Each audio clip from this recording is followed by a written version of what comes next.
join the Navy, so I have gotten to meet a lot of interesting people and do a lot of interesting things. And also between the haircut and the accent and the fact that I can run very fast, I remind people of Forrest Gump. Okay. This right here protects the seas from any submarines. It's an anti-submarine outfit. They fly out and they can dip out sonar and they can listen for sounds of submarines. And they also have a radar where they can kind of keep that eye in the sky visual. So whenever we're out, one of these guys is flying and they're just keeping out an eye for us. Over to my left is EA-18G, an electronic attack growler. It has a whole lot of different pods.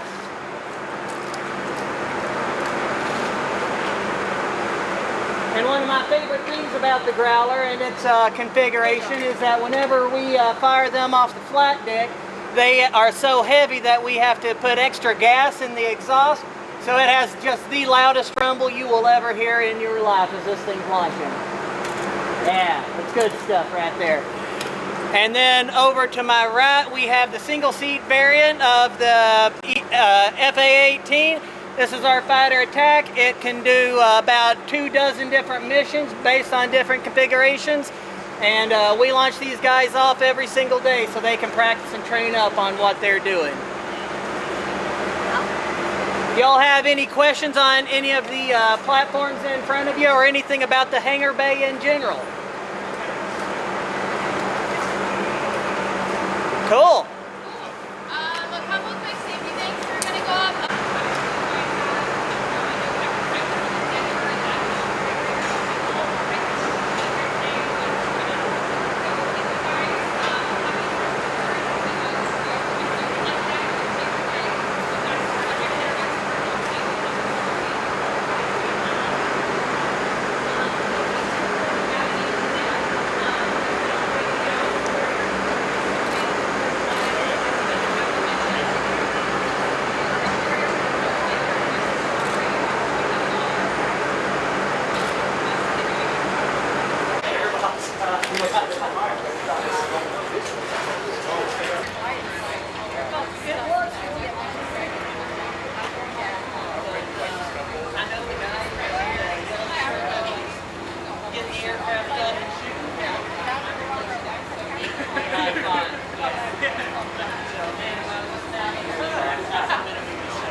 超级大黄蜂就停在林肯号的试发板上。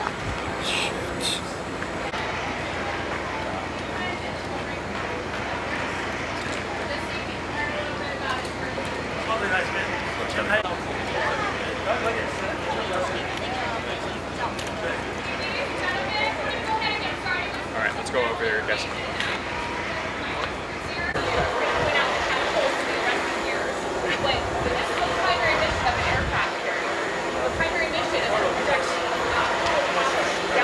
And as you come out and look, our where we cover the aircraft is angled about 30 to 35 degrees off of the bow.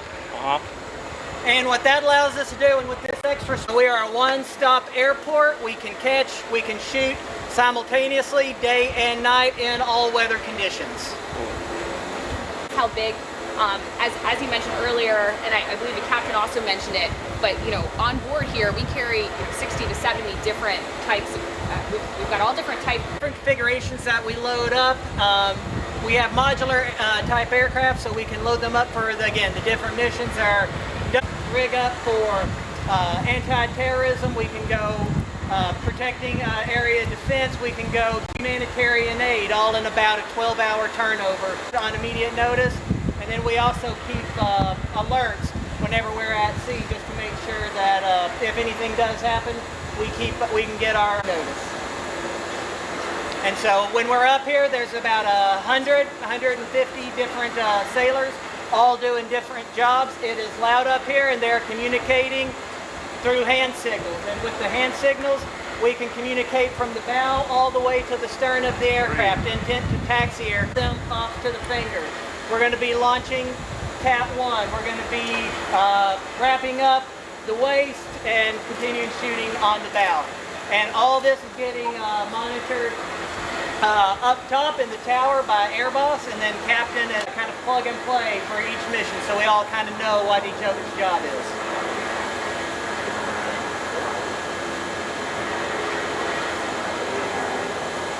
...108 feet, and we can do that continuously, 24/7. We're taking steam from the engines, and we're launching out the aircraft. And again, with the arresting gear, we have 4 wires, and concisely and efficiently every time we do it.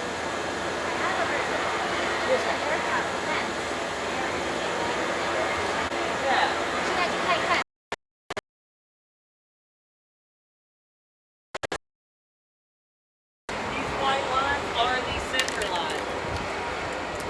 String up wires, cables along the way, and that's when the pilot is they are listening to the sound of the engine, and they kind of tune their ears and how much power needs to be applied, and they're verbally guiding good specific while we go to land.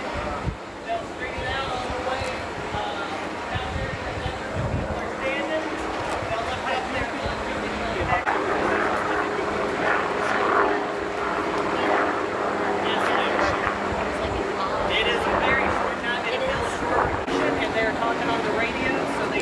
type of aircraft, what frame is, what airframe is coming in, and then the LSOs, they can hear.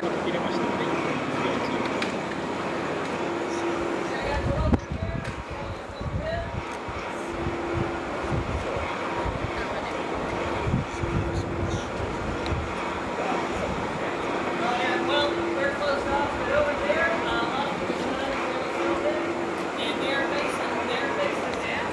We are still launching aircraft off the bow, and we can launch aircraft on average every 30 seconds. They're over there, they're popping on, and if you see these rusted areas, this is where the airplane's tail hooks hit. We taken out the crosscut tickets for safety, so we string them up with 4 wires where you know what the time is, where it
Sorry, but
getting back.